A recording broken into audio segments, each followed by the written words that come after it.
Hello guys, ഞാൻ നിങ്ങളുടെ സ്വന്തം മജു ആൻഡ് വെൽക്കം ടു മല്ലൂരിക്ക.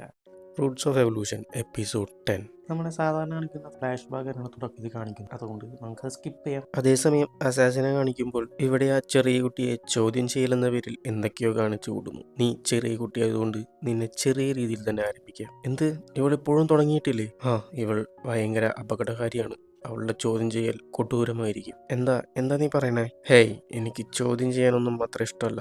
എന്നാലും നീ ഒന്നും പറയാതിനാൽ എനിക്ക് വേറെ വഴിയില്ല. അയ്യോ, ഇവളെന്താ ചെയ്യാൻ പോകുന്നത്? ഇതാണോ നിങ്ങളുടെ കൊടൂര ടോർച്ചറിങ് ഒക്കെ പറയുന്നത്? Hey, smell വരുന്നുണ്ടേ?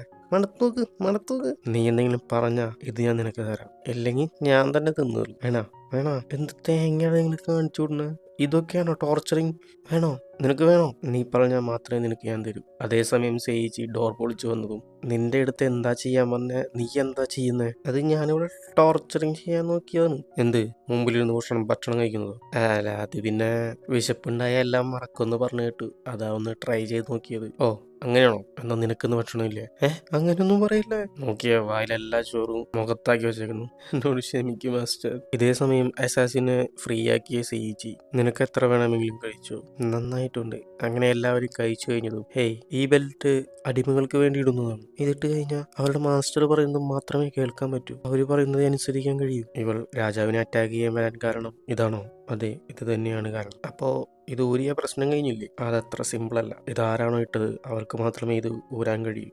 മറ്റാരെങ്കിലും ഊരാൻ നോക്കിയാലെന്നും പറഞ്ഞ് അവൾ അതിൽ കൈവച്ചതും ഷോക്കടിച്ചു. അയ്യോ, ഇങ്ങനെയാണെങ്കിൽ ഇത് അഴിക്കാൻ പാടാണ്. അതേസമയം നമ്മുടെ പ്ലാൻ ഫെയിലായി. വിഷമിക്കാതെ, ഇനിയും കുറെ പേര് നമ്മുടെ കസ്റ്റഡിയിലുണ്ട്. എനിക്കതല്ല പ്രശ്നം, അവിടെ എന്താ നടക്കുന്നതെന്ന് എനിക്കറിയണം. ഹേയ്, അവളോട് ഇപ്പൊ തന്നെ ചാവാൻ പറ, ഉടനെ തന്നെ. അതേസമയം നടുകാട്ടിൽ ഈ രാജാവിന് വേണ്ടി ഞാൻ എന്തിനാ ഈ കത്തിയെടുക്കുന്നത്? എനിക്കൊന്നും മനസ്സിലാവുന്നില്ല. ഞാൻ ആരെയാണ് രക്ഷിക്കേണ്ടത്? അങ്ങനെ അവർ എന്തോ ആലോചിച്ചു വരുന്നതും നീ ലേറ്റ് ആയിട്ടാണ് വന്നത്. നീയല്ലേ രാജാവിനെ കൊല്ലാൻ നോക്കിയത്? ഓ, ഞാൻ വിചാരിച്ചു വേറെ ആരെങ്കിലും വരുമെന്ന്. എന്നാ നീ തന്നെ വന്നല്ലേ. എങ്ങനെയുണ്ട് സാക്കിയ ദി ഗ്രേറ്റ് നൈറ്റ്? നീ ആദ്യം ഞാൻ ചോദിച്ചതിന് ഉത്തരം പറയും.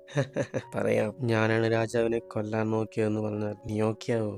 നീ രാജ്യത്തെ തന്നെ തലകീഴാക്കിയാനെ. അതാക്കേണ്ട ആവശ്യമൊന്നുമില്ല. ഓൾറെഡി അങ്ങനെ തന്നെയാണ്. ഇതെല്ലാം നിനക്കറിയാം. എന്നാലും നീ അറിയാത്ത പോലെ ഇരിക്കുന്നത് അതെന്തിനു വേണ്ടിയാണെന്ന്? ഞാനിതൊക്കെ അവൾക്ക് വേണ്ടി. നീ എന്താ പറഞ്ഞു വരുന്നത്? ഒരു പെൺകുട്ടിയെ അവൾ ഡീമണായതുകൊണ്ട് മാത്രം അവളെ നിങ്ങൾ കൊന്നു. അവളൊരു കുറ്റം പോലും ചെയ്തിട്ടില്ല. ഞങ്ങൾക്ക് കിട്ടിയ ഓർഡർ പ്രകാരം ഡീമനെ കൊന്നിരിക്കുന്നു. ഓട്, രക്ഷപ്പെട്. ഇനി ഇവിടെ നിന്നാ നമ്മുടെ ആർമറും തുരുമ്പൊടിയും. വാ, നമുക്ക് പോവാം. ഞാൻ അന്നെടുത്ത തീരുമാനം, നിങ്ങളെ ഒന്നും ഞാൻ വെറുതെ വിടില്ല. നിന്റെ കാരണം എന്തായാലും നീ രാജാവിനെ എതിർത്താൽ നിന്നെ കൊല്ലാതെ എനിക്ക് വേറെ വഴിയില്ല. ഞാൻ വരെ വിചാരിച്ചു നീ ദ ഗ്രേറ്റ് നൈറ്റ് ആണെന്ന്. എന്നാൽ ലാസ്റ്റ് അത് നീ തെളിയിച്ചു. നീ രാജാവിന്റെ വെറും കളിപ്പാട്ടമാണെന്ന്. ഞാനൊന്നും ബൊമ്മയല്ല. ഞാൻ ഈ നാടിനെ രക്ഷിക്കുന്നവരാണ് എന്നും പറഞ്ഞവർ അറ്റാക്ക് ചെയ്തു. അവൻ ആ അറ്റാക്കിനെ സിമ്പിളായി ഡിഫെൻസും ചെയ്തു. നിന്റെ അടുത്തുനിന്ന് ഞാൻ ഇതൊരിക്കലും പ്രതീക്ഷിച്ചില്ല. ഓ, എന്റെ മുഖം നീ കണ്ടിട്ടില്ല. ഇനി കാണാമെന്നും പറഞ്ഞ് മുകളിലേക്ക് നോക്കിയതും ആകാശത്ത് നിന്ന് അമ്പുകളുടെ പെരുമഴയായിരുന്നു. ഇത് കണ്ട നൈറ്റ് ഒരു വീശ് എല്ലാ അമ്പുകളും തകർന്നുപോയി. കീഴടങ്ങിക്കോ, നിനക്ക് വേറെ വഴിയില്ല. ഓ, നീ രാജാവിന് കീഴുള്ളവൻ. നിന്നിൽ നിന്നും ഇത് മാത്രം പ്രതീക്ഷിച്ചാൽ മതി. എന്ത്? അപ്പോൾ ശരി, ഞാൻ പോട്ടെ. എത്ര പ്രാവശ്യം കാണാം. അപ്പോഴെങ്കിലും നീ ആയിരിക്കട്ട. ഇതെല്ലാം ആലോചിച്ച് ഒരു വെട്ട് രാമരം 2 പീസായി പോയി. ഇതേ സമയം നമ്മുടെ സീച്ചി എല്ലാവരും ഇത് അഴിക്കാൻ പറ്റില്ലെന്ന് പറഞ്ഞു. എന്നാൽ ഇതിട്ടവർക്ക് മാത്രമേ ഇത് ഊരാൻ പറ്റുള്ളൂ എന്ന്. എന്നാലും ഇത് മാജിക് കൊണ്ടുള്ളതല്ലേ, അപ്പോൾ ഊരാൻ പറ്റില്ലേ? സീച്ചി, ക്ലാരിയെ പറഞ്ഞതെല്ലാം സത്യമാണോ? മിണ്ടാതിരികെ. ഓ, രാജാവിന് എന്താ ചെയ്തത് അത് തന്നെ ഇവിടെയും ചെയ്താൽ? Skill magic creation. എന്താ അവിടെ സംഭവിക്കുന്നത്? ഓക്കെ, രാജാവിന് ഉപയോഗിച്ച സ്പെൽ ഇവിടെ ഇനി പറ്റില്ല. പുതിയതൊന്ന് ക്രിയേറ്റ് ചെയ്യണം. ആലോചിക്ക് സേച്ചി, അടിമകളെല്ലാം ആരാ മോചിപ്പിച്ചത്? അദ്ദേഹമാണ് അടിമകൾക്ക് വേണ്ടി സംസാരിച്ചിട്ടുള്ളത്. ആളുടെ പേര് നമ്മുടെ നേതാവ് എബ്രഹാം ലിങ്കൻ. ഇത് മതിയല്ലോ. അങ്ങനെ സേച്ചി മാജിക് ഉപയോഗിക്കുന്നത്. എന്താ ഇവിടെ നോക്കിയ സേച്ചി എബ്രഹാം ലിങ്കനെ കൊണ്ടുവന്നിരിക്കുന്നു. എന്താ ഇവിടെ ചെയ്തത്? ഞാൻ വിചാരിച്ചു നടന്നത് വേറൊന്നാണല്ലോ. പെട്ടെന്ന് computer voice magic skill Abraham Lincoln created. പെട്ടെന്ന് കോളർ നശിച്ചു പോയതും എന്നെ കൊണ്ട് വിശ്വസിക്കാൻ കഴിയുന്നില്ല. അതെ, നീ ഇപ്പോൾ ഫ്രീ ആയി. ഇത് കണ്ടതും അവൾ കരയാൻ തുടങ്ങി. ഹേയ്, കരയല്ലേ ചേച്ചി, നീ കൊടൂരനാണ്. ഒരു ചെറിയ കുട്ടിയെ കരച്ചിരിക്കുന്നത്. അങ്ങനെ ചെറിയ വന്ന് കരയല്ലേ, ഞങ്ങളും കൂടെയുണ്ട്. ഒരു ചെറിയ കുട്ടി അടിമയുടെ കോളർ ഇട്ടിരിക്കുന്നത് എന്നെ കൊണ്ട് വിശ്വസിക്കാൻ കഴിയുന്നില്ല. ഇപ്പോൾ അവൾ വളരെ സന്തോഷത്തിലാണ്. ആഹാ, വണ്ടർഫുൾ, സൂപ്പർ ടേസ്റ്റ്. നോക്കിയ ഇവളാ ഫുഡ് എടുത്ത് കഴിക്കുന്നു. ഇപ്പൊ എന്താ നടക്കുന്നതെന്ന് എനിക്കറിയില്ല. എന്തായാലും ഞാൻ നിങ്ങളുടെ കൂടെ ചേരുന്നു. നിന്നോട് ആരാ തീർത്ത് കഴിക്കാൻ പറഞ്ഞേ? അത് എൻ്റെ ഫുഡാണ്. അതിനുശേഷം എൻ്റെ പേര് ഒളിക. നിങ്ങൾക്ക് കണ്ടാൽ മനസ്സിലാവും ഞാൻ കാറ്റ് ബീസ്റ്റിൽപ്പെട്ടതാണ്. കൈസർ രാജ്യത്തു നിന്ന് ഞങ്ങളുടെ വംശത്തിൽപ്പെട്ട എല്ലാവരെയും പിടിച്ചുകൊണ്ടുപോയി. കുട്ടികളെ വെച്ച് എൻ്റെ മുമ്പിൽ വെച്ച് അമ്മയെയും പിടിച്ചുകൊണ്ടുപോയി. അതിനുശേഷം എന്നെപ്പോലുള്ളവരെ ക്യാമ്പിൽ സ്പെഷ്യൽ ട്രെയിനിങ്ങിന് തന്നു. ആ ട്രെയിനിങ്ങിന് ശേഷം ഞങ്ങൾ അസാസിൻ ടീമായി മാറി, അതും കൈസർ രാജ്യത്തിന് വേണ്ടി. കുട്ടി, നിനക്ക് കഴിക്കാൻ എന്തെങ്കിലും വേണോ? എന്നോട് ക്ഷമിക്കണമെന്ന് പറഞ്ഞ് ഒരു വെട്ട്. 10 സെക്കൻഡിൽ ആളവിടെ നിന്ന് രക്ഷപ്പെട്ടു. അതിനുശേഷം എല്ലാവരെയും കൊല്ലാൻ തുടങ്ങി. എല്ലാവരെയും കൊന്നതിന്റെ കറ ഇപ്പോഴും എൻ്റെ കയ്യിലുണ്ട്. ഒളിക, അത് കഴിഞ്ഞു. ഇത് നിന്റെ പുതിയ ജീവിതമാണ്, പുതിയതായി ആരംഭിക്കണം. എന്നാലും നോക്ക്, കൈസർ രാജ്യത്തിലുള്ളവരാണ് കുറ്റക്കാർ, നീയൊന്നുമല്ല. ഹ്യൂമൻ, ബീസ്റ്റ് എല്ലാവരും ഒന്നാണ്. പോരാത്തതിന് ഇവിടെ നീ എല്ലാവരുടെയും ഒപ്പം ഒരുമിച്ച് ജീവിക്കാം. സത്യമാണോ? ഇങ്ങനെ നിന്നെ നോക്കിയാൽ എൻ്റെ അനിയത്തിയെ പോലുണ്ട്. അനിയത്തിയോ? ആ, ഇതിനുശേഷം ഞാനാണ് നിന്റെ ചേട്ടൻ. തേജി, ഒലിക നമ്മുടെ ഒപ്പം ഉണ്ടാവും? ആ, ഇല്ല, ഞാനൊരു കൊലയാളിയാണ്. ഞാൻ നിങ്ങളുടെ ഒപ്പം ഉണ്ടായാൽ കൈസർ രാജ്യത്തിലുള്ളവർ നിങ്ങളെ കൊല്ലാൻ നോക്കും. അതൊന്നും നീ പേടിക്കണ്ട, നിന്നെ ഞങ്ങൾ നോക്കിക്കൊള്ളാം. നോക്കുമ്പോൾ വേണമെങ്കിൽ നിന്റെ ഈ ചേട്ടൻ നോർമലായി തോന്നാം, എന്നാൽ എല്ലാവരേക്കാളും സ്ട്രോങ് ആണ്. ലോ, ഞാൻ സത്യമല്ലേ പറഞ്ഞത്? മാസ്റ്റർ എന്ത് പറഞ്ഞാലും ശരിയാണ്.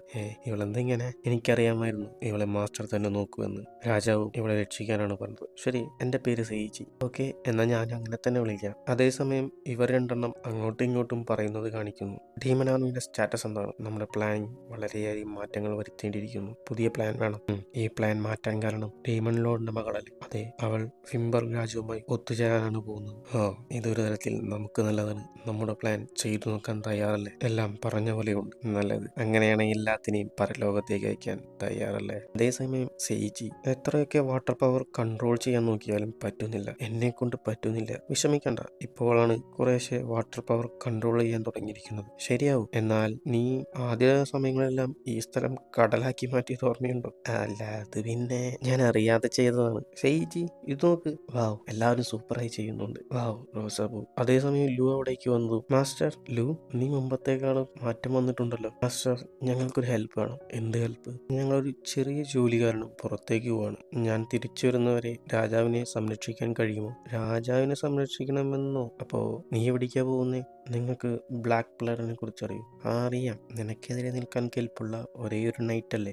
ആളുടെ കയ്യിൽ നിന്നും ഒരു റിപ്പോർട്ട് ലഭിച്ചു. അടുത്തിടെയായി രാജ്യത്തിന്റെ അതിർത്തിയിൽ എല്ലാ മോൺസ്റ്റേഴ്സും കൂടി വന്നിരിക്കുന്നു. ബ്ലാക്കിനെ കൊണ്ട് അത് തടിച്ചു നിർത്താൻ കഴിയുന്നില്ല. എന്തെന്നാൽ അത്രയും മോൺസ്റ്റേഴ്സ് ഉണ്ട്. ഞാൻ വാൾക്രേഷനും കൊണ്ട് ബ്ലാക്കിനെ ഹെൽപ്പ് ചെയ്യാൻ പോവാണ്. മാസ്റ്റർ, ഞാൻ ഇവിടെ ഇല്ലാത്ത ടൈം നിങ്ങളാണ് രാജാവിനെ രക്ഷിക്കേണ്ടത്. എന്നാൽ രാജാവിനെ റെസ്റ്റ് എടുക്കേണ്ട ടൈമാണ്. ഇല്ലോ, ഞാൻ വെറും സാധാരണ ഒരു അഡ്വഞ്ചറാണ്. എൻ്റെ അടുത്ത് ഇത്രയും വലിയൊരു ചുമതല തരുന്നത്? മാസ്റ്റർ, ഒരു സാധാരണ അഡ്വഞ്ചറിനെ കൊണ്ടൊന്നും എന്നെ തോൽപ്പിക്കാൻ കഴിയില്ല. ഓക്കെ, പറഞ്ഞത് എന്റെ തെറ്റ്. ഞാൻ രാജാവിനെ നോക്കിക്കോളാം. എന്നാൽ ഞാനിതിന് പറ്റിയ ആളാണോ? മാസ്റ്ററിന് മാത്രമേ ഇത് ചെയ്യാൻ കഴിയൂ. അങ്ങനെ എനിക്ക് വേറെ കാര്യങ്ങൾ നോക്കാനുണ്ട്. ഞാൻ പോകുന്നു. വാൾക്കരീസിനെ ലീഡ് ചെയ്യാൻ ഭയങ്കര പാടാണ്. ഓക്കെ മാസ്റ്റർ, ഞാൻ പോവാണ്. രാജാവിനെ നന്നായി നോക്കണം. നീ ഒന്നും കൊണ്ട് പേടിക്കണ്ട, ഞാൻ എല്ലാം നോക്കിക്കോളാം. ശരിയാ ലു? പോയിട്ട് തിരിച്ചു വരാൻ എത്ര സമയമാവും? അതെനിക്കറിയില്ല. ഇവിടെ നിന്ന് ചെല്ലാൻ ഒരാഴ്ച എടുക്കും. എന്ത്, ഒരാഴ്ചയോ? അത് പോരാഞ്ഞിട്ട് യുദ്ധമൊക്കെ കഴിഞ്ഞ് എങ്ങനെ പോയാലും 1 മാസം, അതിൽ കൂടുതലും ആവും മാസ്റ്റർ. അടിപൊളി. ഇതേസമയം വാൾക്കരീസ് എല്ലാവരും വന്നതും, മാസ്റ്റർ, ഞാൻ പോയിട്ട് വരാം. നോക്കി പോയിട്ട് വരും. എങ്ങനെ സെയിജി?